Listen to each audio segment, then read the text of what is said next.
again, up until this point, I thought it was either me or Latia. I had heard that he had said to her the whole cut the show, it's you type joke, which annoying to steal from me to use on someone else, but whatever. Dear Shandy. Welcome back to Dear Shandy, listeners. Hello, Andy. Hello. How are you today? Good. I'm excited for our guest. I am very excited. This guest we've been wanting on for a very long time. We've been wanting her on pretty much since the second we saw her on our screens. It's true. And that was long before we even knew what a lightning rod she would be in season 29 of The Bachelor, Grant Ellis' season. We are so excited to be joined today by Miss Carolina herself, who, by the way, can be found on Instagram and TikTok at It's Carolina Sophia. And I love how on TikTok right now it says Complain Alina. Listen, you got to own it.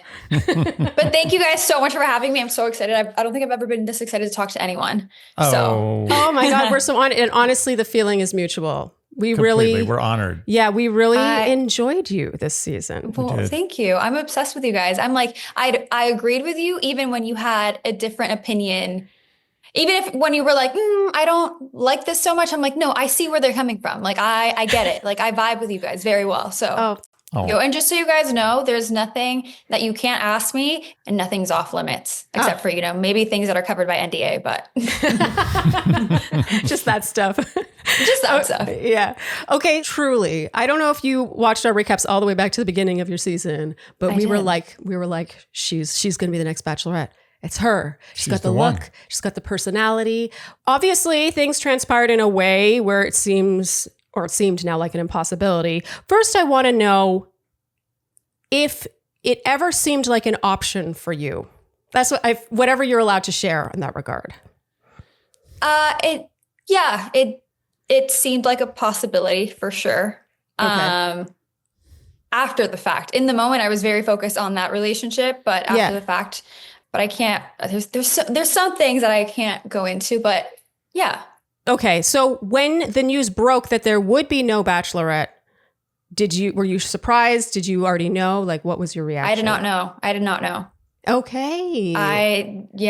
It caught me by surprise, just like it did everyone else. Okay, yeah, we were very sad about that. What are we going to do? I don't know. What's our spring going to be spent recapping? Hibernate. Okay, so what surprised you most when watching your season back? Was there ever a point in the process, like during filming, where you're like, oh, am I the villain?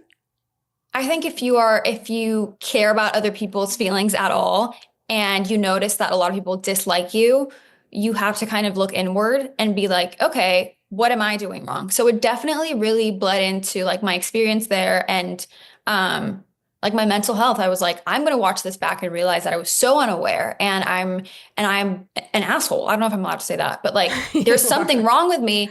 And yeah, like I felt like I was being villainized, but at the same time, I knew that I hadn't said anything mean to anyone. I hadn't really, maybe if I was annoying is the best that you can say, but I wasn't like a bully to anyone. So I was like, part of me was even thinking, are things being said behind my back that people are like spreading rumors or saying things that they think I said and that I never did? Like I really was like I was anxious to watch it back to see what I was going to face. And what I was going to see, because I was like, there has to be a missing piece to this puzzle that I'm missing. That is so actually you watching it back was as much anxiety about, like you weren't even sure what had happened, is what you're saying. No, I never knew what was, like, I was like, why, like, are we mad at me for not being sure about Grant, who's still not sure either? Like, are they mad at me for not worshiping the guy? Are they mad at me for like, I knew that in Scotland, they were mad at me for stealing him, but I thought they were just drunk. And once they like processed that, they would realize I told him I didn't steal him. So it was kind of like, what are they mad at me for? And to be honest, I did have a conversation with someone. I don't really want to name them, but like this person wasn't attacking me. It was more of me coming to this person like, hey, like, what did I do? Like, please tell me. I want to listen. As long as people aren't attacking me, like I want to take accountability and I want to grow. And it was just like the things I was hearing were like, well, you let me borrow tights, but like then you told me to be careful of them. And I'm like, but girl, I never even asked for them back. And she's like, and I heard that you said this. And it's like, I never said that. Like people were like making anything and everything that I said a thing. And it's unfortunate because some of them have even told me post show, they're like, yeah, clearly like someone needed to be the villain. And then like we all started like jumping on that bandwagon. And is it possible that you were considered a frontrunner not by just yourself, but by the whole cast, and that you may have had a target on your back as a result? I think so. Yeah. So that's what Andy has felt all season. Yeah. You felt that there's been jealousy. I don't like resorting to that, especially when we're talking about I hate using that term. Yeah, I don't love it, but I think it was pretty clear pretty early on that you were a front runner. And like I said, not only on Grant's season, but I think in the franchise as a whole, we tend to like to pick out our like franchise front runners. It's not just who's going to win the season, but who is like someone to watch, you know? The it person. Yeah. Yes. And you could compare it to Maria, but I'm not going to compare you to Maria. Yeah, because I know other people have compared you to Maria. It's not fair. It actually kind of annoys me when they do that. It annoys me when I do that. Because they both have It annoys me. I love her. But I'm like, I'm not trying to be someone else. I'm trying to be me. Yes. But love her. I mean, I still think it's a compliment, but definitely. It's like we're different, obviously. Yes. Yeah. She's more badass. I'm like, I hated that guy. I wanted to be like that badass that just gave no fucks, but like there was on our end a lot of cognitive dissonance with the fact that we thought you were at the very least a Bachelorette edit and or going to win, and then suddenly you felt like a villain edit and everyone's hating on you. I wanted to know if you felt where there was a turn. Did you see a turn? I think that I also made the mistake, and it was in an attempt to protect everyone. I know that people might have a hard time believing that, but when I was catching on to certain things and it felt like we were still, I thought we were all going to be great friends. I was like, this is going to be the most boring season ever. Like no one's going to be fighting. We're all like almost 30 at least. Like no one's fighting. We're all so close. So I was trying to protect people from the things that I was seeing. And I think in doing that, they caught on to maybe how far along it seems like I was in my connection with Grant. Because I think a lot of people knew the similar things he was saying to me and Latia. Mm-hmm. Okay. So Latia, in your eyes, was an early front runner along with you. I was convinced it was me or her. So you didn't see anyone else as real threat at that point, just you and Latia. And I don't want to say a threat either, because I do think that like what's meant for you will find you, and what isn't. And like, I don't want to see someone as competition. Like my person's going to be obsessed with me and that's it. And her person's going to be obsessed with her. And it's not about that. So I don't want to say like, ooh, it was competition, but I definitely thought from what I'd seen and heard, it was me or her. Delusional, clearly, but here we are. So then watching yourself back, because you said you were like anxious to see, when you watched everything back, you were like, that's it? I have to assume that you were like, that's it, right? Because that's how it felt for us. We were like, is that really the thing?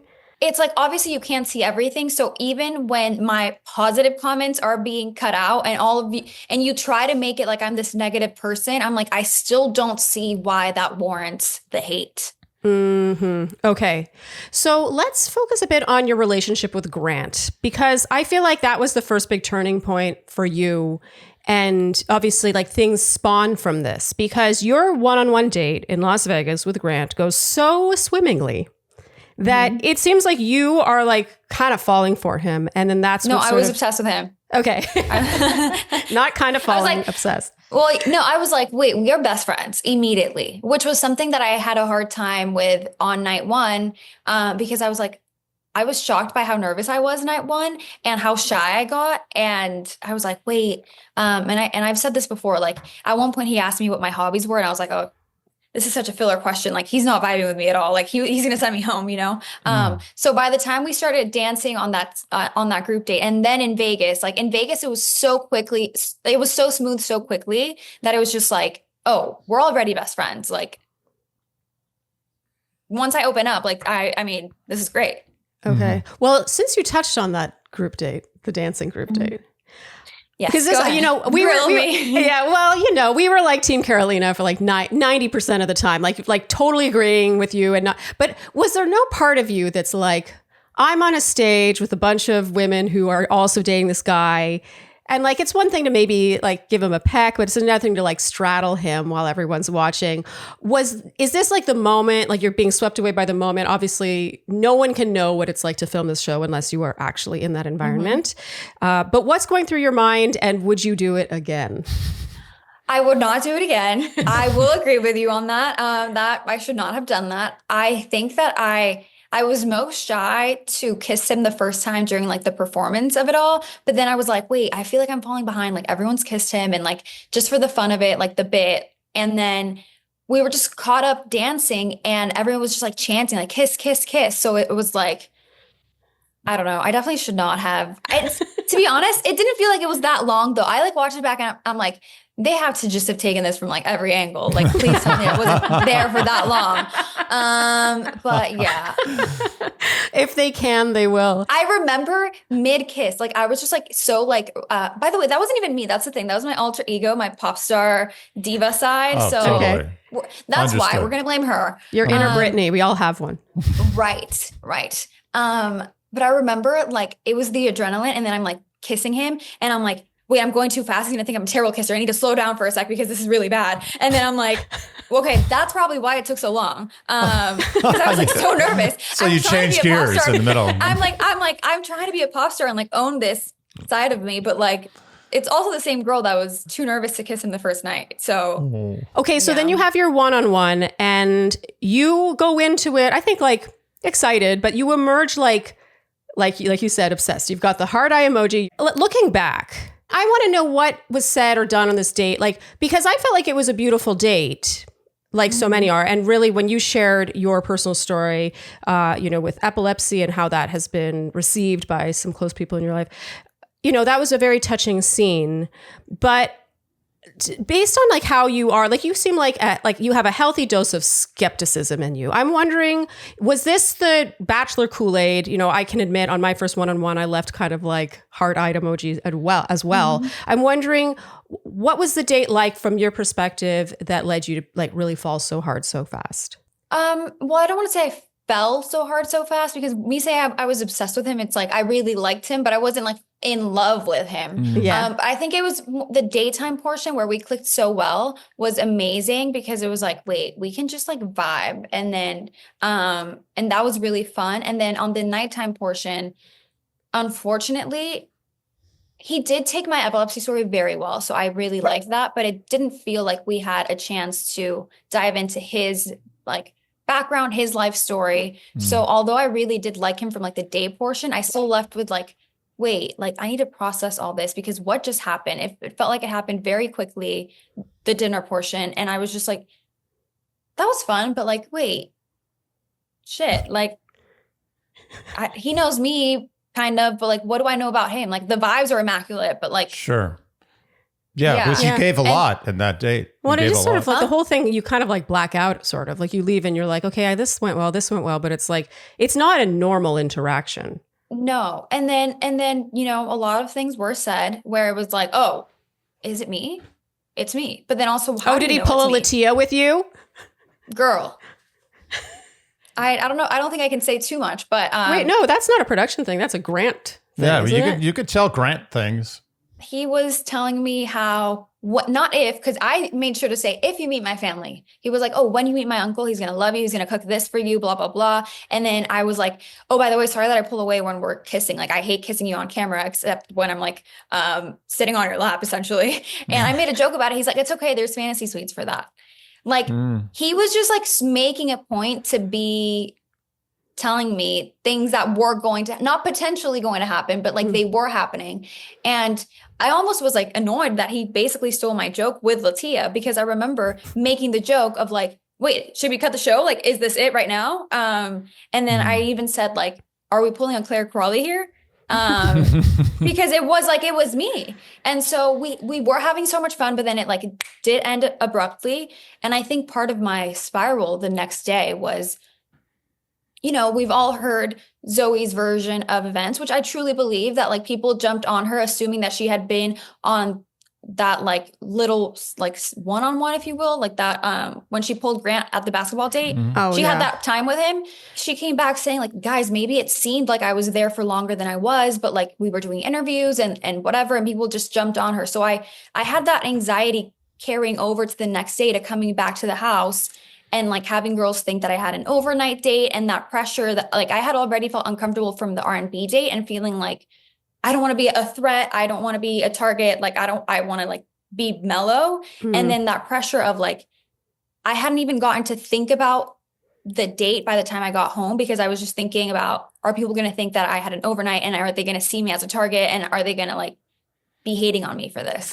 Factor, fresh, never frozen meals. Wow. That was like professional level jingle right there. And you know who deserves it is Factor. What I'm holding in my hands, actually, right here, is our last Factor of the week. Yeah. This Thai green curry, because we devoured 5 of them in 2 days. And 4 juices, cold pressed juices. I mean, I actually drank all the juice. Yeah. I'm sorry about that. No, it's okay. That you love nice. the juices. I let you have the juices. They mean a lot to you. You like the juice too. Okay. So I also like the juice. So Factor, our chef, as you can see, chef crafted, dietitian approved, never frozen meals delivered directly to your door. What I do actually is, when I know a week is going to be really crazy, we had a lot of recordings this week. We had a lot of admin, a lot of non-podcast work to do. What I do is, in advance, I order a Factor box for a week like that. We don't have to be like, oh shoot, now we have to cook. How relieving is it to know, oh, there's Factor in the fridge. Oh, it's the best. My life just got a lot easier. And by the way, I'm not sacrificing anything. No. You'd think, oh, it's like a frozen meal. No, it's never frozen. I said it in my jingle. And what I love too is they take different diets into account. So let's say you are keto, let's say you are vegan, let's say you are trying to up your protein, or let's say you're trying to watch your calories. What we do is we order the pescatarian option. And we like to actually put a couple in the oven and then put them out like buffet style, and we get a little bit of each. It's a little flavor. It's fun. It adds a layer of fun. So head to factormeals.com/Shandy50off and use code Shandy50off to get 50% off your first box plus free shipping. Again, that's code Shandy50off at factormeals.com/Shandy50off for 50% off your first box plus free shipping. So Charlene, it's that time of year when I get to see the fast growing in fast growing trees. You get to see the fruits of your labor, the literal fruits of your labor. Multiple fruits. Yes, because Fast Growing Trees is the largest online nursery in the US, and our cherry tree is doing so well. It has buds all over it. We know we're going to get even more cherries this year than we did last year. And this cherry tree, by the way, is only like 2 years old. Can I say it's doing too well? It's doing a little too well. It's too well for a rooftop cherry tree. It's too well for New York City. They should have warned me. Yeah. I now have too much of a tree on my roof. Imagine if you had a lawn. We already have decided that if we ever get a place in the country, Andy's going to have an orchard. And the main reason I want a house in the country is to put these fast growing trees in the ground around it. Okay, so Fast Growing Trees is your destination for all things plants. We are talking house plants. We are talking fruiting plants. I'm going to have roses too. Fruiting trees. I'm going to have a whole hedge of roses. Roses. We have flowering trees, shrubs, blackberries, bushes, raspberries, all the things you could possibly imagine. And they come with an alive and thrive guarantee. They really hold your hand. They can make you pretend you have a green thumb, even if you don't. And I think this is such a cool part. You can filter based on your zip code. So Fast Growing Trees will only show you results that will actually thrive where you live. There is no better medicine for the soul than gardening. Yes. I have learned this in my life. Aww. It is tried and true. I'm not the only one who thinks this. And the best pharmacy to get that medicine from is Fast Growing Trees. So this spring, Fast Growing Trees has the best deals for your yard, up to half off select plants and other deals. And our Shandies get 15% off their first purchase when using code Shandy at checkout. That's an additional 15% off at fastgrowingtrees.com when using code Shandy at checkout. Fastgrowingtrees.com, code Shandy. Now's the perfect time to plant. Use code Shandy to save today. Offers valid for a limited time. Terms and conditions may apply. When you went into this process, did you ever imagine that being a contestant on The Bachelor would be so much about the management of other people's feelings and their opinions? No. And that is something that I wish I had been more aware of. I mean, I knew that people could be mad at me for like my own actions, but I had never thought like, oh, they might be mad if they think that I was talking to him longer than I really was. Things like that hadn't really popped into my head. Doesn't that sound stressful? Awful. They think I was talking to him longer than I really was. Trying to court the man you may spend the rest of your life with. No, because that's another thing, you guys. Like, I was never speaking on my experience without being questioned prior. I was never just offering my thoughts. And so someone was asking me like, so how did it feel? Because, Alex had her first one-on-one and it was a mall date and she wasn't too thrilled that it was shorter. And they're like, so did you get a lot of time with him? So how did it feel? And it's like, well, I don't want to say it was amazing and then have a target on my back, but I also don't want to say it was shit. But it's also like, how do you balance all of these things? Well, that's what's interesting about your season, because I do think that Bachelor seasons, the culture amongst the women on Bachelor seasons tends to fall into one of two categories. One is we're like all friends, super close, and we're like sharing, how long was your day? Did you kiss him? Did you use tongue? Was it how long was the blah, blah, blah? Did he tell you this? Oh, he told her that. Like, it's a lot of that. Or it's in column B where it's like, I'm private, I'm not talking about it. And so my season fell more into the latter category where people did not talk about it. It was like it was the unspoken thing. We like talked about our hair. I would have rather that, and that's how I thought it was going to be, but I leaned too far into the same thought process from night one where people were coming back and being like, oh my God, we kissed. Oh my God, he's a great kisser. And I'm like, wait, I'm the one that hasn't kissed him. And it really just felt in the moment like we were all still such great friends that I thought, we don't have to share like the most intimate conversations, but when they're asking me like, how was the time? Did I feel like it was enough time to talk? Like things like that. I kind of like put my foot in my mouth there a little bit. Wait, I should how? have just taken a nap. Well, just by saying how like I was like overwhelmed, and I was even saying like, and I do see how it can come across as ungrateful. But when I'm saying like, I haven't even had time to process my feelings yet, and he's already on a date with another girl or with three other girls. It wasn't saying like I knew that I signed up for that for him to date other women. It's more of like I'm anxious because I'm thinking that you guys are going to jump on me, and this is so much pressure for us to have to deal with. Does that make sense? Oh, it makes complete sense, but I actually think that you're being overly apologetic for this. Yeah, I agree. Because this is going to bring us to a big theme, I think, that we had watching back your season. And also it's going to be a theme in this interview. Because one of the things that bothered me about your season on the whole, bothered us, and actually, Andy, you coined the term great leader for Grant. We felt that your season had great leader energy, and it felt very like old school Bachelor to us, where, 30 women arrive on set and it's like, they're automatically like already preset to be obsessed with him, even if they haven't okay, thank you. Even if they haven't even had a conversation. So from my perspective, hearing you say he's already on a date with someone else and I haven't even had time to process my feelings, like that to me is like, oh, thank you, a human being. Right. Well, okay, thank you. Thank you. Because that's how I felt too. I'm like, it was weird to me because the same women that kept saying like, my boyfriend, which is like, girl, you're never going to find me saying that over a man that's still talking to 25 women and I haven't even had a conversation with. Like, it's never going to be me. But those same people that were doing that were also like, oh, but he also has to win us. It's also about our journey. And I'm like, well, yeah, it should be. Like, so I was like, okay, so again, we're older women. We know our worth. It's 2025. Like, we also have to be swept off our feet. So I don't understand where that shift happened, or if it was just for show or what it was, where people were so mad at me that I wasn't sure about a guy who wasn't sure about any of us. I mean, you're preaching to the choir. The whole like gratefulness thing. Yeah. Kind of ground my gears. Yeah. Like, it's between you and the guy. So if you get a date because he wants to go on a date with you, why are you, the whole idea that you should be grateful inherently adds this element of inequality to the dynamic. Right.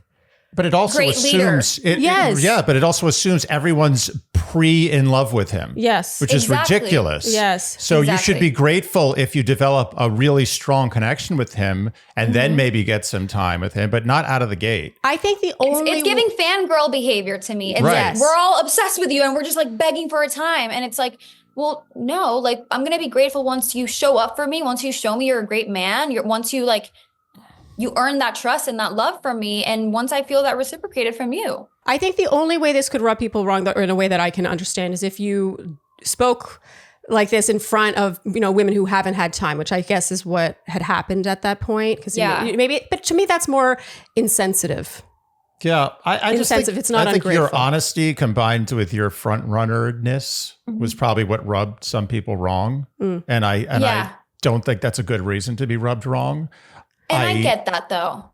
now that you say that, thank you for bringing that up. It's sort of like complaining that you got an A- when you're sitting next to 3 people who got Right. like Ds. Right. But at the same, and I see that now. I kind of see that now, but in the moment, I was just kind of like, well, you haven't had your one-on-one yet, so we don't know how great yours is going to be and how much time you're going to have. Because again, I am grateful for going on a plane, but I told Grant this to his face. I was like, this is awesome, but this is great TV. Like, this isn't real life for us. We're not going to get married and go on a private jet every day unless you have that kind of money, which, I mean, bless if you do. Day trading's going well. Love that. Like, let's go. But I was more interested in the conversations that we could have to see if this was a right fit for me. And you know, we had already heard that Alex had a rough time, which was so valid, where she didn't feel like she had time to really open up. And that's all I was saying. It's like, you haven't had your chance yet. So who knows if in your date, you're going to have more time to really explore that connection. And that's something that, by the way, I ended up having this conversation with Dina in Madrid when she had her date. She was my roommate, and she came back and she was raving about the fact that like the day was so long and they had all this time to hit like every single question that she really wanted to hit. And I'm like, I love that for you. I wish I'd had that. Like, you know, I never got to ask the guy when he wanted to have kids, how serious he was about his religion, where he stands politically, where we would want to raise our children. Like, I hadn't had those questions that I think are very valid questions to want to ask someone before you get engaged to them. I will say the whole season felt fast. Yeah. You know, well, it was a shortened season. Yeah. Well, by 2 episodes. There's normally 11 episodes, and in your case there were 9. So I do feel like that was reflected in just every like nook and cranny. But so while filming, did it feel great leader-ish to you? Right. Or was it more when you watched it? I mean, you've never been on the show before, so you have nothing to compare it to. Yeah. But was there a sense that like you could not say anything wrong about the leader and the leader could not do any wrong? I realized the switch in Madrid because everyone was mad at me and pretending that they hadn't had these questions, as if I hadn't heard all of these things from everyone behind the scenes. And I was like, oh, interesting. So this is how it's going to be. So you guys want to make me the bad guy, when the reason I started doubting was because I was hearing all of your concerns about things that he was saying to all of you guys. So, okay.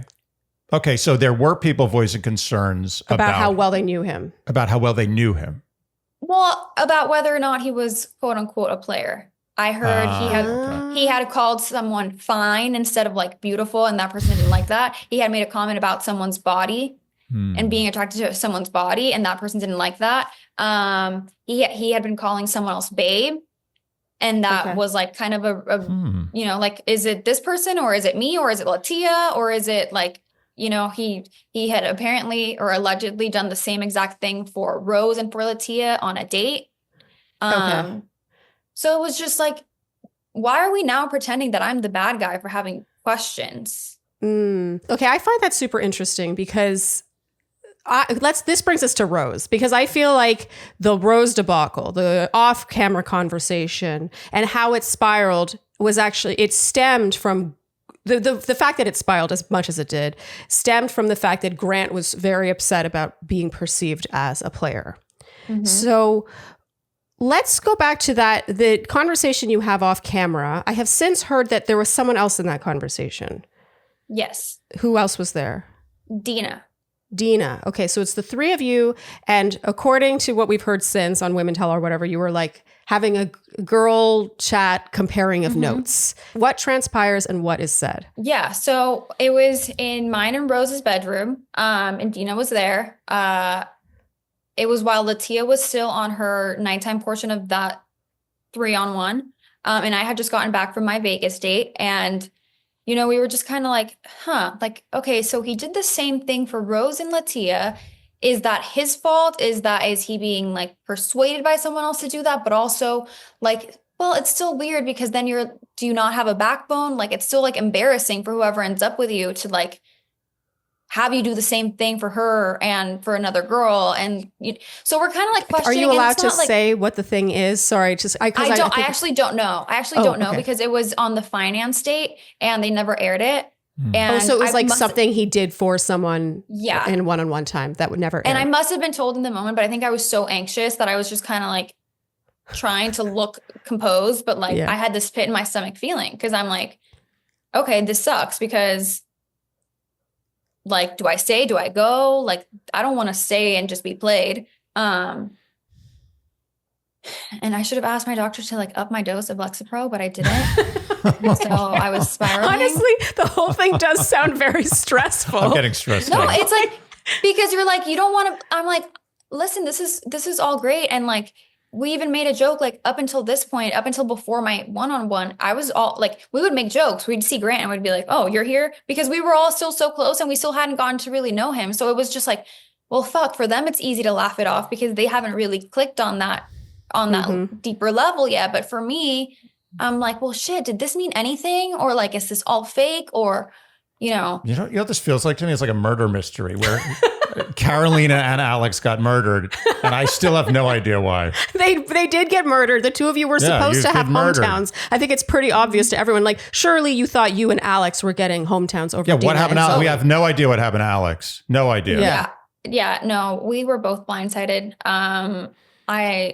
I was convinced. So was my mom. My mom was like, I feel like that was a last minute decision because she was like ready. She was getting the house ready.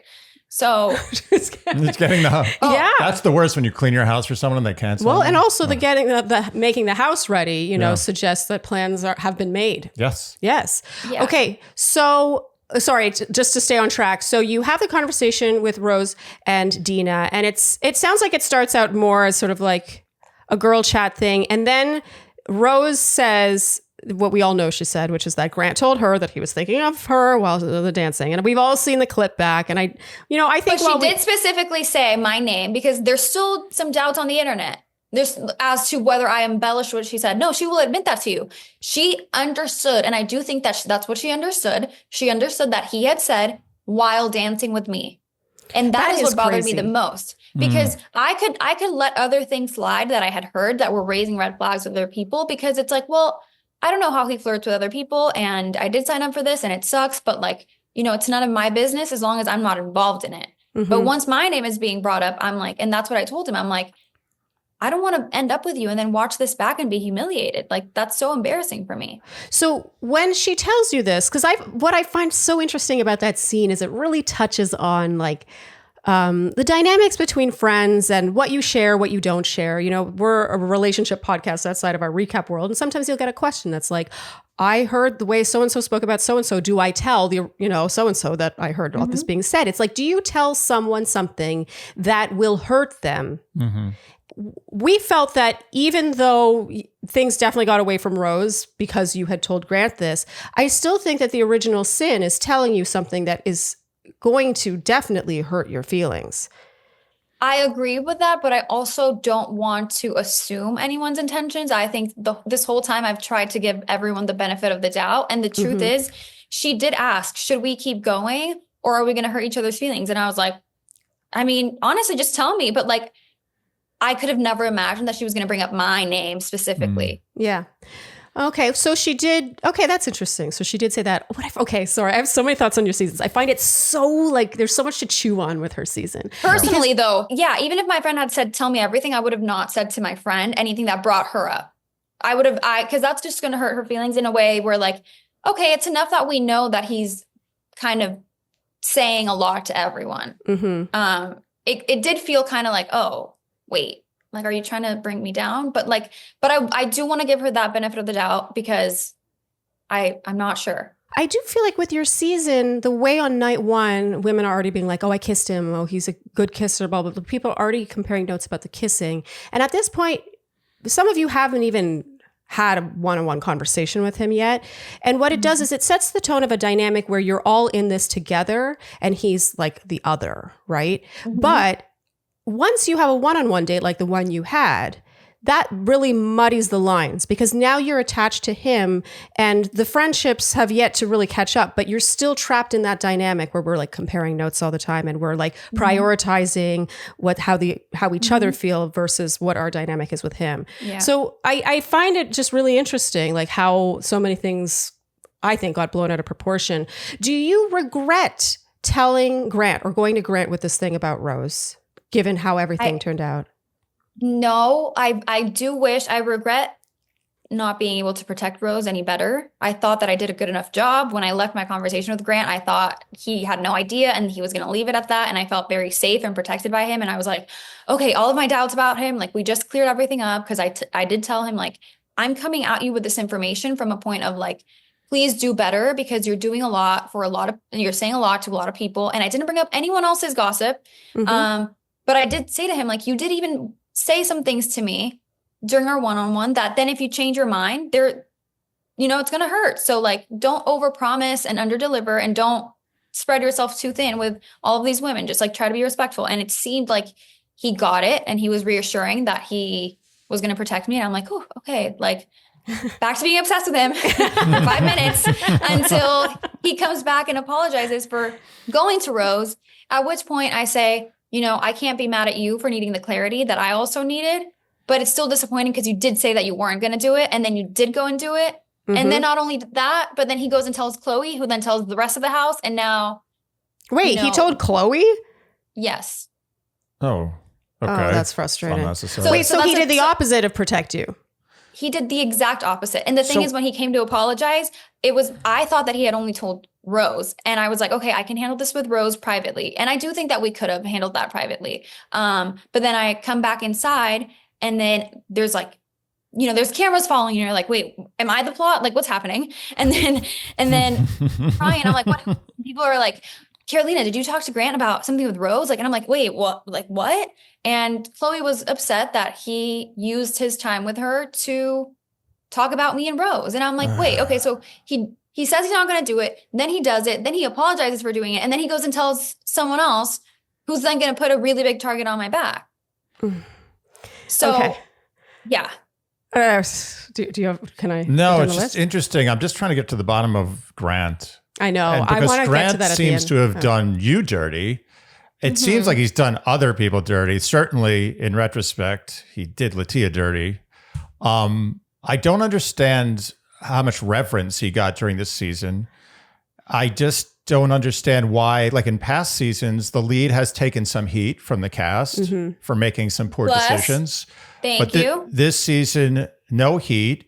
And it seems like he determined that you were, to me, when I think about it, I'm looking at all the evidence now of this murder mystery. It seems to me like Grant, in some ways, killed you because Grant poisoned the well with the cast. One thing. Yeah. And that's one thing. Several times. And in my conversations with him, you don't see it because you can't see all of it. But like, I never wanted to make it about other people. I kept holding him accountable. I wasn't like, oh, the girls are mean to me. I was like, well, I'm still having a hard time trusting you. Like I'm struggling, but you kind of opened the floodgates for me. Right. Like, so it was, I never wanted to keep poking at it and tell him like, oh, they're being so mean to me. Go solve it for me. I was, I never mentioned names except for Juliana when she came at me in that moment because there was no hiding it. I was crying.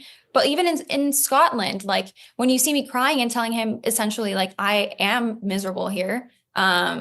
And I'm you telling basically him, like, said, if it's not me, send me home. Right. Yeah. But I'm also saying like, I don't want to keep going in circles, basically saying, I never told him it's the girls bullying me that's making me miserable. I was trying to let him see that my problem was more with him because if anyone's going to owe me something, it's going to be my partner more than the women. No, I think that's very adult of you actually, because there is tempting. It's tempting in that environment to be like, oh, well, the other women are ostracizing me. It's very tempting. But I also, which clearly it didn't work out in this situation, but at the same time, he just wasn't my person, clearly. Yeah. I was very much thinking like, let rotten fruit fall on its own. Like, I don't need to stir the pot for a smart individual to catch up or like notice what's going on. So I wanted to try to focus on my relationship with him. And same thing as like when Juliana came and started drama with me, I was like, in my mind, I was so delusional that it was either me or Latia, honestly, and that he knew everything and that he knew how I felt and how all these questions and doubts that I had about him because I had expressed them to him directly. I was like, this girl is she's basically getting sent home because of this. She's doing this to herself because she's starting the drama and that never works out for anyone. He's going to catch on to her wanting to stir the pot for no reason, and she's gonna go home. So that's why I'm kind of like, okay, like, what's your question? Like, I don't want to be involved in this. I don't want to fight with women over a man on national TV. Like, not me. Like, and also at that moment, you never saw Juliana as a front runner, correct? No, I don't mean to shade anyone. I just didn't.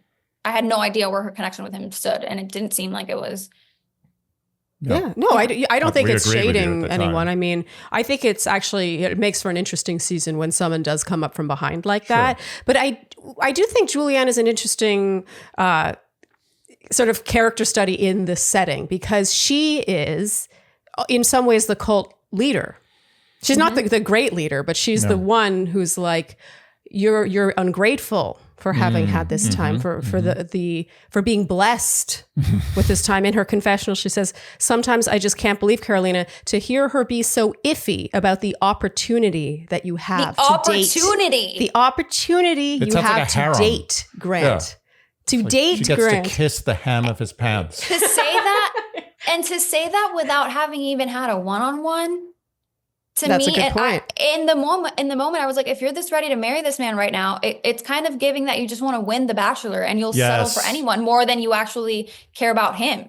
Yes. Yeah, and even though like in the now, everything in retrospect, I do think they're great together. But I agree with you. If you haven't had a date yet, it does smell a little fishy. Like a game but I show. do wonder why they're so great together, because I have to say, Grant will say it, and he said it to me multiple times. He's stubborn. I don't think he appreciates being questioned. And you saw him tell me multiple times he wanted me to trust him, but he kept doing things that made me not trust him. And I think I think that's kind of when their romance started to blossom, when he saw, you saw how he tells her, these are the qualities of a woman that I want. And I'm like, what? Is this the same guy that I liked? Because I never saw, I wish I had seen that conversation, because it's like, you just hate being questioned. I show up here today and I'm like, question me on whatever you want, because I know where I stand and I have nothing to hide. So I'm willing to prove myself to whoever. Yeah. And part of being the Bachelor, being the lead, is navigating all of these emotions, all these feelings, and these relationships in a way where when you do get questioned, you can sort of cover your tracks or end up friends, or like sort of be, manage it all. And it just sort of, I feel like it just never really, I kind of feel like the murderer kind of got away with it. Yeah. Oh, definitely got away with it. Like it's interesting if we were to look at this through like the lens of a game, who was the detective? There is no detective. No, the detective can only be the collective, like all of the women pointing something out. But if there's only one, and I think that It's Kaiser Sose, Grant. Kaiser Sose, Usual Suspects. Kevin Spacey's character at the end. Yeah. Anyway, so Charlene, I was watching the news the other day, which I do every day because I'm a masochist, and I saw a big story they ran on lipoprotein A, which is a type of cholesterol that is not read in almost any blood test you get at a regular checkup. Yeah.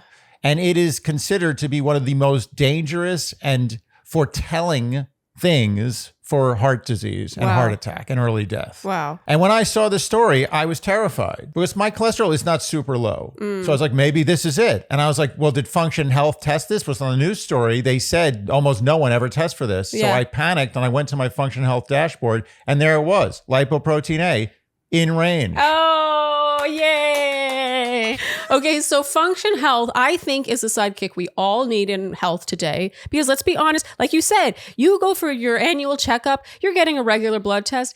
The average blood test only tests 19 biomarkers. Meanwhile, with Function Health, you get over 100. Over 100. Yes. So I got 117. Ooh. So in short, Function is an all-in-one health platform that starts with over 100 different lab tests covering your entire body. Heart, hormones, liver, kidneys, thyroid. Autoimmunity, cancer signals, toxins, nutrients, and more. And how it works is you pay an annual fee, a very reasonable annual fee compared to what you would pay if you did it a la carte. That sets you up with 2 appointments at a Quest Diagnostics near you. They have 2,000 plus locations across the US, so you really are covered. And then from there, your results trickle in and you can really just have a handle on your health. It gives you some ownership, some power.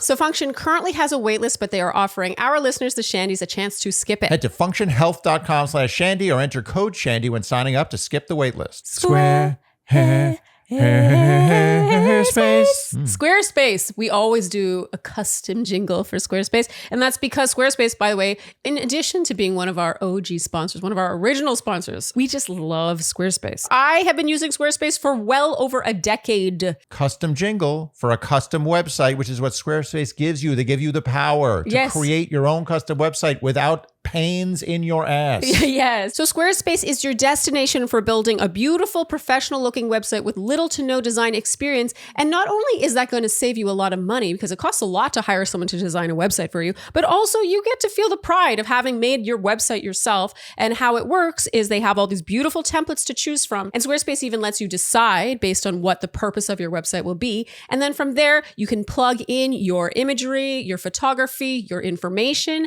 And then from there, you can add in all these cool features. We are talking mailing lists, blogs, member areas, e-commerce, gallery options, all these options to really make the website yours. And then, you've got a business. And I'm sorry, but a website is legitimizing. It legitimizes your business. Or delegitimizing. That is a good point, Andy. A bad website is worse than no website. So wouldn't you want to have a good website and give yourself a leg up? You only have one chance to make a good first impression. So go to squarespace.com/Shandy for a free trial. And when you're ready to launch, use code Shandy to get 10% off your first purchase of a website or domain. Go to squarespace.com/Shandy for a free trial. And when you're ready to launch, use code Shandy to get 10% off your first purchase of a website or domain. So Andy, our sponsor we're talking about right now, I feel very passionate about. ZocDoc. I also feel passionate. Don't take away my passion. I use ZocDoc on a regular basis. We've been using ZocDoc since before they became a sponsor. And I think we're here now spreading the word because anyone who's not using ZocDoc is just hurting themselves. They're a fool. You're fools. I didn't want to call you a fool. Did you know that with ZocDoc, it's a search engine for doctors in your area who you can filter based on whether or not they take your insurance, which is massive. You never have to pick up the phone and ask. And then from there, you can look at their reviews from thousands of other patients like yourself. Let's say the doctors are equally close. They both take your insurance. If one has a 4.9 and one has a 2. A 2 doctor? I don't know. I haven't seen a 2 doctor. To be honest, I don't even know if they're already 2s. I don't think they're still working. ZocDoc would be like, you're not with us anymore. 2 doctors in prison now. And then here is the cherry on top is you can book that appointment through ZocDoc. And I do this all the time. I have kind of weird health insurance. Yeah. And so this is a big concern. It's not like every single doctor is going to accept what I have. For the insurance element of this alone.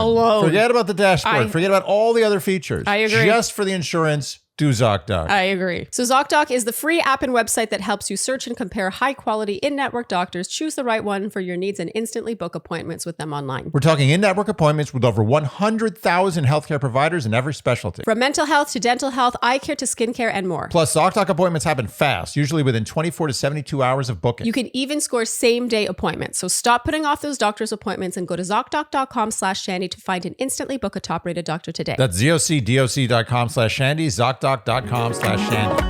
Speaking of that Scotland group date, at this point, you have already been accused of being negative, right? You've already been accused of sort of separating yourself from the other women.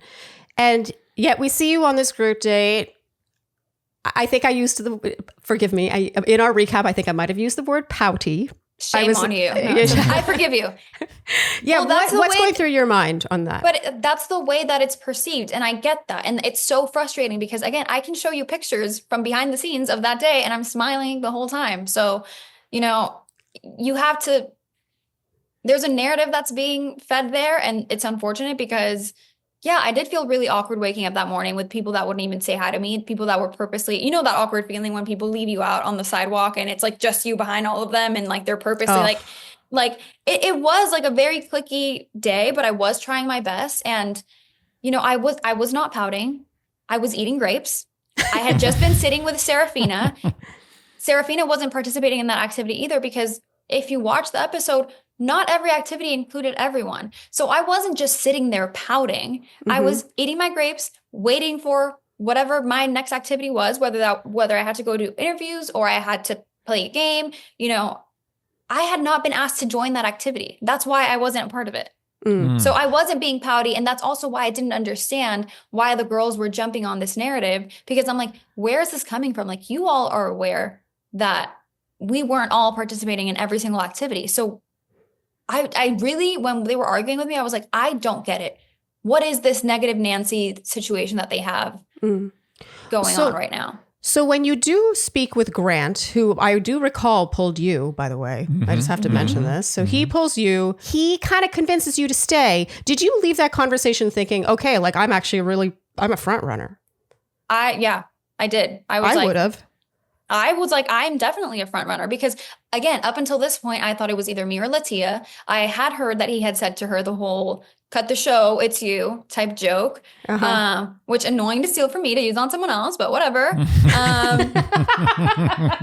And then when he gives her another date, it's like, sure, she hasn't had a technical one-on-one, but she did have the dinner portion. And I had been really struggling because I told him, like, it sucks that every other time I've seen you since our one-on-one, we've only talked about drama in the house, essentially. And there are so many questions that I still have. And, I never said, give me another one-on-one.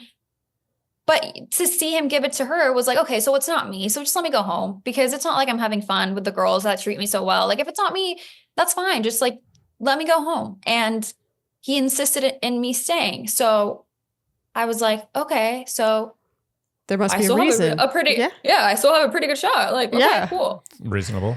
Okay. So also, by the way, I just want to say that the kind of like social code that we had kind of agreed upon was like, it wasn't okay to like steal him during the group dates, like during the daytime portion, but like it was fair game at night.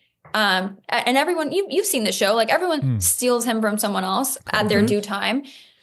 But again, you don't see everything. I had been on another date where like on the group date portion, almost everyone except for Ella got to talk to him during the daytime portion, and I didn't. And it was just because we ran out of time. And I wasn't like, oh my God, screw everyone for talking to him and monopolizing their time. It was just like, I didn't get my chance. And so, it's not that uncommon for him to pull people aside. That's what had happened on that other group date. And I figured he's probably pulling everyone because we are so close to hometowns and this is just how the day is going. Yeah. And so like, I wasn't thinking, let me just steal this time and like pout to him and manipulate him into like spending time with me and then leave all the other girls waiting. Like, come on. Honestly, as upset as I am that this happened for you, I will say the evening portion of that group date was like a highlight for me because the fight between you and Dina was just so entertaining to watch. Amazing. Yeah, you had some good one-liners there. So Dina, I have so many questions about Dina because I feel like the friendship, you seemed to have a friendship, but I didn't really see it. I felt like I was told about it. Were you and Dina very close early on? Well, we were roommates in Madrid. And on that flight there, we were like vibing and we got to talk about a lot of things. And, I was really supportive of her and her date and how much fun she had. And she seemed to be very understanding of me and who I was as a person. And so I thought it was really nice for her to stand up for me in Spain when the girls were coming at me and just say like, no, I think she does have like good intentions and she's a good person. And that's why I was so shocked too to see that flip because I'm like, okay, what has really happened since Spain? We just got to Scotland. We happen to not be rooming together anymore. And now like that matters. And now you've kind of like become part of like one of them, the clique. But what has happened since? Like we just haven't talked as much, but like, okay, I get if you're mad, not that it's fair, but like if you're mad that I stole him, okay, I'm telling you I didn't steal him. So what is it still that you're so mad about? And that's also why I even apologized to her right before the rose ceremony. It was not because I genuinely knew what I had done, but more because I was like, damn, if she's this mad, I wonder if there's a rumor that I did or said something. I wonder like, am I going to watch this back and have all this regret that I did something that I didn't even notice that I did because she was so angry that I was like, hold on. She did have my back. So I must have done something awful. And no, I still don't get it. I'm going to reference a movie I know you both know, Mean Girls. Yep. Dina, Mean Girl? Absolutely. Okay. That's what I thought. Did she ever acknowledge the fact that I don't know how you could watch the season and not think Dina in some way or another got you sent home in Scotland. Yeah. Has she ever acknowledged that to you? No, the thing is, I never knew that until I watched it live. Well, I wanted to know what your reaction was. When we watched that, we were just like, if Carolina could only see how deep the knife is going in her back. Yeah, and then you apologized to her at the rose ceremony. Like we saw you apologize to her after she buried you 6 and I feet hate under. that I apologized because I didn't want to say I'm sorry. And I remember thinking like, I want to pull her aside and not say I'm sorry because I don't want it to ever be even conceived as like, I know what I did wrong. It was more of like, I want to bury the hatchet and hopefully we can make amends whenever we speak next. Mm-hmm. So you were taking the high road. You were taking the high road as she crossed you on the lowest road she could take. Yeah. And I thought it was so weird to watch back and have her say like, oh, I love you too in that moment and not tell me what she had done. Well, that's where, to me, she solidified her mean girl status. That was classic. Yeah. Just two-faced. Well, the fact that she didn't say, just so you know, I would have said, even a mean person might have said, oh, okay, this is going to be awkward. Everyone's going to see this. Yeah. I just want you to know I kind of said some stuff about you to Grant. It wasn't great, but I do want to be your friend and I apologize and it's going to look bad. Now that you're apologizing, let's all apologize. My bad, you're bad.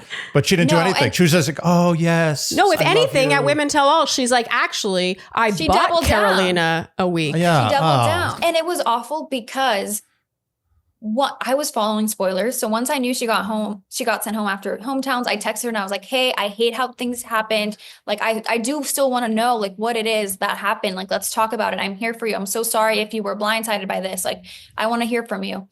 So this was like back in like October, November, I don't know. And I didn't hear back from her until like February when she responded to that text. And she was like, I'm so sorry. This is so late. Like, I'm so embarrassed. I can't believe what I did. She never told me that she had done that other dirty thing that I didn't know about, but she seemed so apologetic, and it was at a convenient time too, because things did seem to be going in a positive direction for me. And that was a time where a lot of the girls suddenly were very apologetic about the things that they had done to me. Well, that's interesting. And she apologized. I was like, oh, okay. Like it's fine. And in those messages, she's saying like, I was like, are you okay? Were you blindsided? And she's like, no, I honestly wasn't even ready to get engaged. I don't think anyone was, but I don't think anyone else was just like brave enough to say it or like willing to say it. So she's like siding with me on all of this and making it seem like she's so sorry. And then she just like blindsides me again by posting all of her social media stuff. And I'm like, wait, so are you sorry or are you not sorry? Like, I still don't get it. Have you ever been bullied in your life? I had never been bullied like this. No. Okay, I had definitely had like mean girl energy around me, but it had never been to the point where I was like severely depressed, doubting myself every single day, like feeling so hated. And I know that I'm not going to be like everyone's cup of tea. That's fine. But like when you are in a group and everyone hates you, you're like, you doubt yourself. You're like, am I awful? Like, is that the point you got to with all this? Absolutely. Like I got back and I was so depressed I did not leave my bed for days. My mom was like, should we call people? Like, this is bad. My friends were like, where's your personality? And I'm like, I don't know. Wow. You're afraid. That's awful. Yeah. Well, so that brings me to Women Tell All, because I usually look forward to Women Tell All because it's like, oh, people now get to reflect, having watched it back. What do they say now? You know, what do they do differently? And I don't know how it would be possible to watch that Women Tell All, even though I feel like we were supposed to see you as the bad guy and Dina as this like strong lawyer figure or something with her glasses. But if anything, what I saw was a mob mentality, and it did seem like bullying behavior. Is there anything you wish you'd been able to say, or anything you wish you had said that you weren't able to say then that you want to say now? I mean, I think it's very telling when people completely switch up how they act behind, like in front of cameras versus off camera. You know, it's like when cameras would stop rolling, Serafina and Dina were both like, no, we're just trying to talk to you. Like, I'm like, whatever. And then when the cameras were back on, they were like back to like mob mentality. Again, Dina had apologized for everything. And then even after the social media thing, I said, let's work it out before we go to Women Tell All. Let's not give people a show. Like, we're better than this. She declined to have a conversation with me. And then she goes on and attacks me at Women Tell All and says, it's disappointing that we couldn't find common ground. Like, no, you went in there with that agenda. Another person, Rose, me and Rose had talked a few times since we finished filming. We had joked that we would go and blame Grant at Women Tell All because we felt like both of our sides were valid points, and she had said that it was the mob mentality that got the best out of everyone, that she said it was like a social experiment. People just really needed a villain, and she was so sorry. And I had said I was so sorry too. She had even told me she wished I was Bachelorette. Like, no. And it's like, sorry, it's just funny. So now when there seems to be something positive coming my way, everyone wants to be friends and make amends. And then once that's over, then never mind, let's stick to the story. And it was clearly for cameras, for an audition for Paradise, it seemed. So we have time for 2 more questions. Who are you friends with now, if anyone, from the show? I wouldn't say I'm friends with anyone, but I am friendly with a couple people. I don't want to mention names. Okay. That's just wondering. A friend to all is a friend to none. So I feel like I don't know how much I can trust that, but I also like that saying. I guess the question is, did you feel like you had people who had your back the whole time you were on the show? Anyone in the cast? Nope. Nice. Nice. I don't think people, it was disappointing because I think people only had their own backs, and whatever is good for the show or for clout or for, for posting together. Like, sure. Okay. And final question. What's your overall takeaway on Grant? Is he the player? Is he the so-called murderer? Or do you think he was just doing his best in a weird situation? I think that has to be a really tough situation. I don't think he's an evil person. I'm not saying cancel Grant. I think we're all human and we make mistakes. I just think it's unfortunate. I think he should have been a little more responsible, especially when at least 2 women asked him to tone it down if he couldn't really commit to the things that he was saying. And he still kept doing it. And he did that to me multiple times with more examples than I could give you. So I wish he could just take more. I hate to say this word because Dina's going to have a fest, but I wish he took, instead of being like, well, if that's your experience, then I'm sorry. Like, no, you should own it, because I think an apology would go a long way. And I don't hate the guy. I wish him the best. And I just think I wish I could have gotten that little, I guess, validation to just have him say, yeah, you're right. You did say this and I did still kind of do you dirty, and I'm sorry, and let's move on. And that would have been good enough for me. Yeah. Carolina, we are so delighted that you are a Shandy, that your mother's a Shandy. We're so grateful that you followed along our recaps this season. And thank honestly, you guys for everything. I'm obsessed with you guys. We're also grateful that you didn't bore us to tears. You were the show. You were the show. Yeah. Okay. I'm glad that me crying was what saved you guys. That makes it sound really sick, but truly it was the Carolina show. And we say that. I watched 2 shows. I watched one that was fun with you and one that was work without you. Yeah. So thank you guys for that. Thank you so much for joining us here on Dear Shandy. Thank we you hope for to meet having you me. in the flesh one day. I'm coming soon. Bye guys. Thank you. Bye. Bye. Thank you so much. Oh my goodness. My mind is spinning after that one. Yeah. I'm in torn between 2 camps here. Well, one, I feel awful for her. I think that she really terrible got the short end of a stick. That I as I've said in our recaps, I think that had she been on a different season with a different set of women, with a different bachelor who behaves differently, who tells her different things, who doesn't report other things to other people, who doesn't lead her on in the same way, whatever, all the things, I think that she could be our next Bachelorette. You know what she was? She's an old Bachelor soul. She's not this 29 season. She's like season 6, season 7. No, I think it should be the opposite. I feel like this season was an old Bachelor season and she's like a modern day contestant. I say this as someone... I was speaking in terms of the quality of the contestants. But okay, I understand your point. Yeah, I just mean like when in my day, when I questioned things, that was, people weren't into that. Yeah. But that was a long time ago. And now I feel like it's so, when someone questions things, it's like, yeah, girl, rah, rah. But it's like, I still haven't picked up the pieces of this murder mystery. I feel that Carolina is if anything, better now after this discussion than I thought she was. Yeah, and we already were Team Carolina. Yeah, and I think we were fair. I think we were balanced, trying to get to the bottom of certain things, trying to hold her accountable. There's nothing to hold her accountable for. Honestly, if you want to hold her accountable for that kiss on the stage, please. Okay, so it was a poor choice, maybe. Yeah. No one's ever done that on this show. Mm-hmm.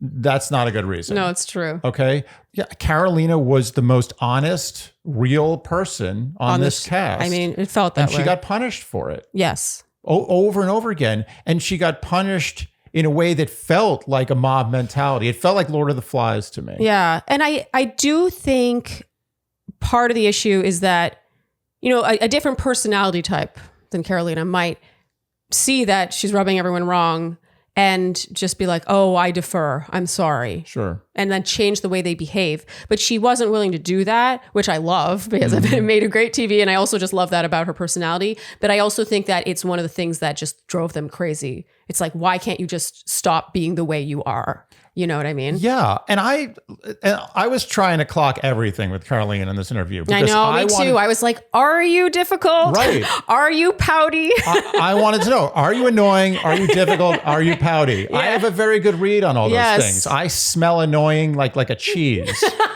And I was looking for it. And I got to tell you, Carolina, not annoying at all. No. At all. Zero annoyance factor. No, well, if anything. And not overly vindictive at all. No. And she had opportunities in this interview alone. And even throughout the season, as we said in our recaps, she never talked about other people the way they talked about her. Yes. She never threw anyone else under the bus. And I said this all season long, but I feel like when they talk about the word accountability, the women who all have an issue with her have not taken accountability for how their reaction to Carolina is what caused all the things to work against them. You know, the greater machinations, so to speak. Yes. Focus on your own relationship. Yeah.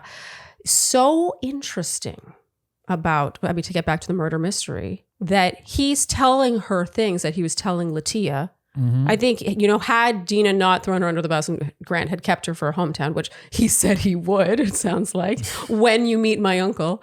But how interesting that just has never really been addressed, I feel like. Mm-hmm. I feel like, and I said this at the Women Tell All recap too, like even Serafina, who was so blindsided, she also said that he was speaking about their hometown like it was an inevitability.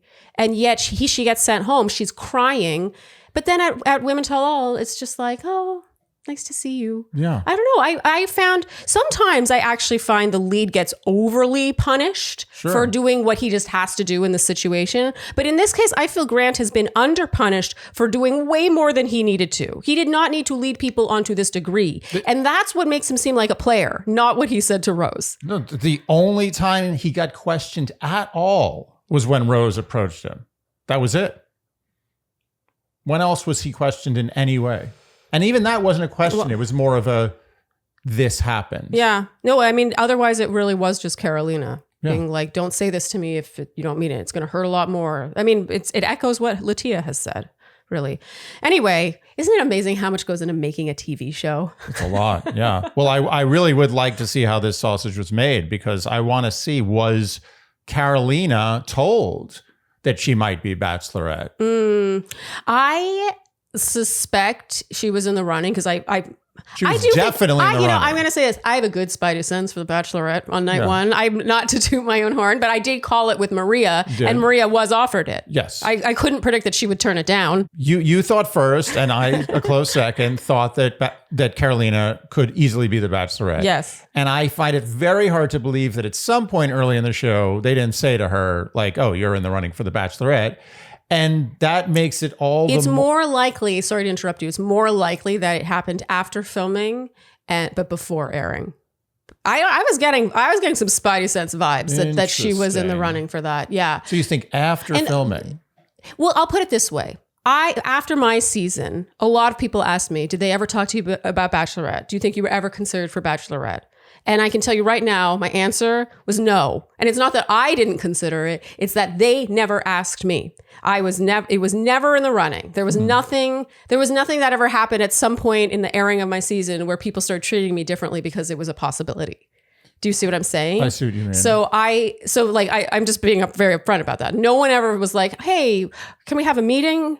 Like, we're considering you for this role. Okay. And I just feel like, I don't know, I'm trying to read between the lines of her answer. I feel like it was a possibility. So if she was maybe asked to be Bachelorette, we don't know, but maybe, could she have been Bachelorette with that edit? Well, I think that at some point, I don't know. The answer is no, but okay. So knowing that, did they try to edit her as a villain, and why? I don't know. I don't understand. There were other better villains. Dina was a better villain. Zoe was a better villain, and she was barely. Zoe kind of fell off, but I do think Dina. Early on, Zoe was a good villain. Dina was definitely the villain. Yeah. Dina is a villain. She's a villain person. Okay, so with the murder mystery, Yeah. we can agree Grant is actually... He's the murderer. He's the murderer. Yeah, well, production's always the murderer, but he's the henchman. Let's call him the henchman. Well, he's the one, ostensibly killing off his potential mates. And who is the detective? I think the detective was Carolina, but everyone thought she was the murderer. Right, but she ended up getting murdered. So she's the victim and the detective. It's like there was a Korean reality show that was it was like a brain, like an intelligence reality show, basically. They had different tasks every week to just be the smartest, basically. And one of them was this game where someone was the murderer or whatever, someone was the detective. And it's fascinating to observe the social dynamics, because if the murderer can kill people and not get caught, right? If the detective's onto the wrong person. But in this case, Carolina needed more ammunition than she was getting from her fellow castmates. It's actually a good idea for a movie. The detective was murdered, but he doesn't know it. And he's in like the afterlife, and he thinks he's still alive, and he's like investigating the murder. And then he finds out at the end, the cliffhanger is the end, it's him. And he's like, oh my God, I was murdered, and he's dead, and that's it. I think probably made that movie already. Sounds like a movie. And let's be very clear again for the listeners or viewers who are hard of analogy, so to speak. Yes. We do not think Grant is an actual murderer. Just want to make that very clear. It's just an expression. Yes. I mean, I am going to say it. I think Grant, not anymore necessarily. I think he's really in love with Juliana. I'm the one that believes in them. I'm the one winning this $100 bet. 50%. But I think that he behaved in this season like a player. Yeah. I'm going to say it. I'm going to go on the record saying it. I just don't know how else to unpack that. You do not need to tell people. You do not need to speak to multiple women in the future simple. You can speak to them in the future conditional. I completely agree. The only thing for me that's in question is, was he being a player because he's a player? Or was he being a player because he thought that was the job he had to do? Ah, the assignment. Yeah. Oh, that's an interesting thing to consider. Or is he just not, as we discussed earlier in our recaps, impeccable with his word? This is also Maybe very it's possible. just sloppiness. Particularly one word I could think of. I don't know which word you're talking about, Andy. I don't know. Okay, I think that's a wrap. She was great to talk to. She was great. I'm a Some fan. juicy deets. Juicy deets. I'm a big fan. Bigger fan now that I've seen her in the Almost Flesh. Like we really had a conversation. And her mom popped in before we got going. Mom so is unbelievably sweet. Yeah. Big Shandy. I'm a fan. I don't care what people say. I'm Team Carolina all the way to the grave. Yeah.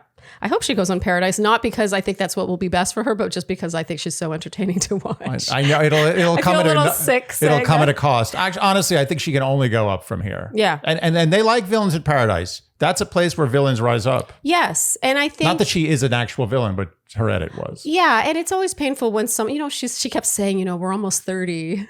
This is so cute. I know. Aww. But she was like, I'm 6.5. Well, almost 7. You got in there. No, it was so sweet. But it is painful to watch someone so young, clearly on the defensive, like needing to do damage control for their image on like a really big scale for what doesn't feel deserved, in my opinion. I have never seen more heartache put upon someone that is undeserved than I have seen with Carolina. I've seen many seasons of this show on both sides. It beats Thomas. Because Thomas went Thomas? Yeah. First of all, Thomas is a 6'7" strapping man. Oh, well, yeah. It's not like Carolina's struggling in the looks department. But it's different. It's different. It's different being a woman. A man it's supposed to take it. A man takes things, he takes them better. I mean, that's what they say. Some men don't. Yeah. But trust me, Thomas can take bullets. Okay? So many. He's a man of steel. Take him right on his chest, even the eyeball, right into the eyeball, the bullet. But I will say that the amount of pain that she suffered for what I saw as being no crime whatsoever makes me very sad. Yeah. And I feel like she deserves some sort of compensation. Maybe that compensation comes in the form of redemption on Paradise. Yeah. Or maybe it comes in the form of a self journey that she takes that, somehow out of this, she becomes a much better person, maybe a better read on certain people. Yeah. I don't know, but I feel bad about what happened to her. I agree, Andy. I think that's a wrap for this. What do we call this? An interview? Was this topic? Confessions? Yeah, confessions. Interview? Confessions. It's a confession. Confessions. That's what we'll call it. If you enjoyed what you heard today, you know what we will ask of you, and that is to like, subscribe, hit the notification bell, follow us on Instagram and TikTok. Leave us Apple and Spotify podcast ratings and reviews. Tell your friends and generally do all the things you do to support a podcast you enjoy. Thank you so much for tuning in, and we'll see you next time on Dear Shandy. Bye-bye.